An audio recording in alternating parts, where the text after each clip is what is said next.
When Timothy left his body, the next day I was traveling, and at the end of the day I called my answering machine to pick up messages from, I was in Kalamazoo, Michigan.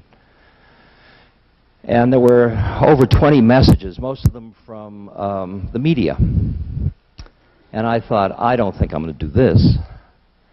But I decided to try one. So I called the Washington Post. And the reporter said to me, how do you feel about Timothy's death, your friend Timothy's death? And I said, fine.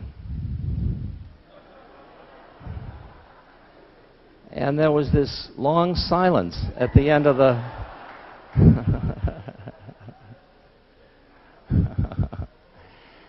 And I really wanted to explain to the reporter, but it was going to be a futile effort, how I could say a thing like that.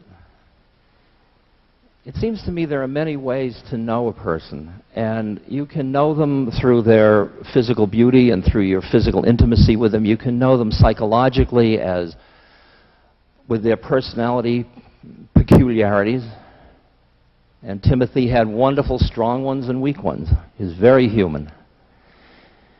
You can know them on a mythic level. Like Timothy and I would play one myth out after another. And most of the time we were these adventurers, just doing some wild adventure. Like driving our big Cadillac limousine that I had borrowed from my father, who ran a railroad, out to Sandoz to buy thousands of doses of acid. Yes. Somebody's censoring. Are we... Yes? Huh?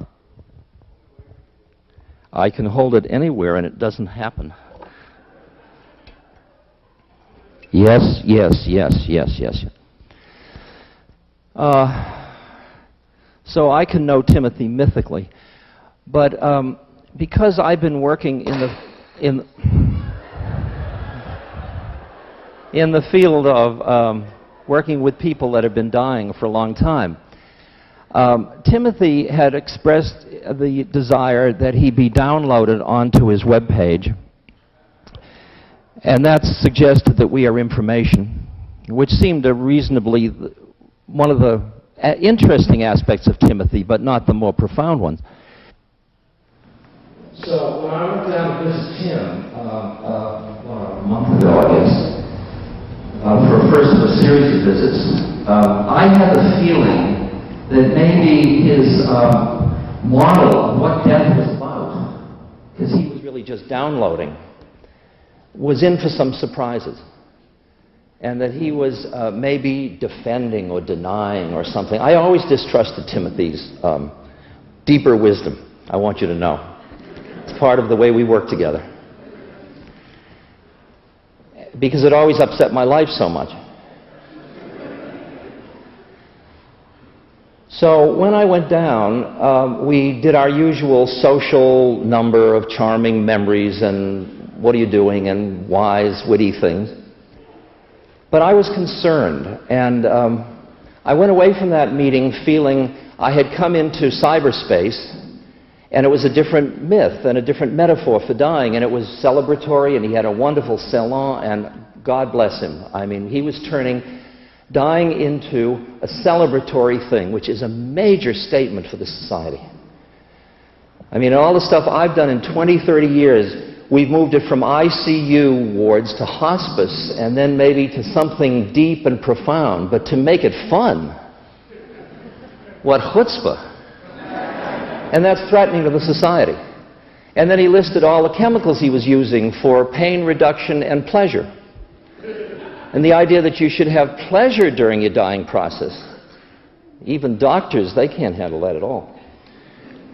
So the next time I went down to see Tim, not the last, the next time, there was a moment where we looked into one another's eyes.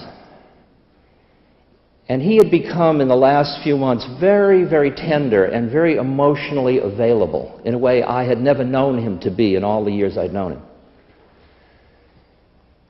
And I looked into his eyes, and we just kept going behind and behind and behind, and then I saw that this theater production of dying was just one out here, and that behind it, Timothy was not only the adventurer, he was just the awareness, being with what was unfolding. And from my point of view, in all the work I've done with dying, the closest analogy I often have is to a Maha acid trip. It's a moment when the mind starts to dissolve its boundaries, when habits fall away, when there is an opening in which awareness soars, but if the awareness clings to anything, it gets caught and gets frightened. And that's what the Tibetan Book of the Dead and all that stuff's about. And what I felt in Timothy was not that he wouldn't get stuck along the way, but that he was so deeply back in here that he would ride the waves quite beautifully. Because he had not only the adventurer, but he had a connection to the truth of being. And I'll tell you, Timothy was my first profound spiritual teacher.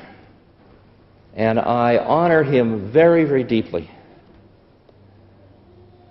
When he was dying, he said to me, Richard, he called me Richard, he said, Richard, I seem to be losing my memory.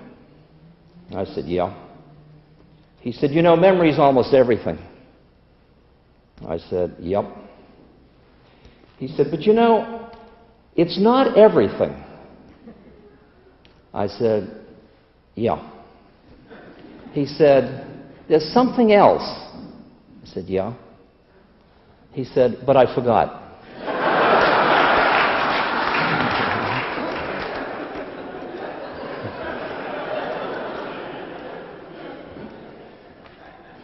Timothy and I couldn't agree on what happens after you die, because the only thing we could agree on was that neither of us knew, because it was a mystery. So Timothy, wherever you are in this mystery, I honor you and I love you. We're going to take 2 minutes now for each person to be with Tim in whatever way you're comfortable. Silently.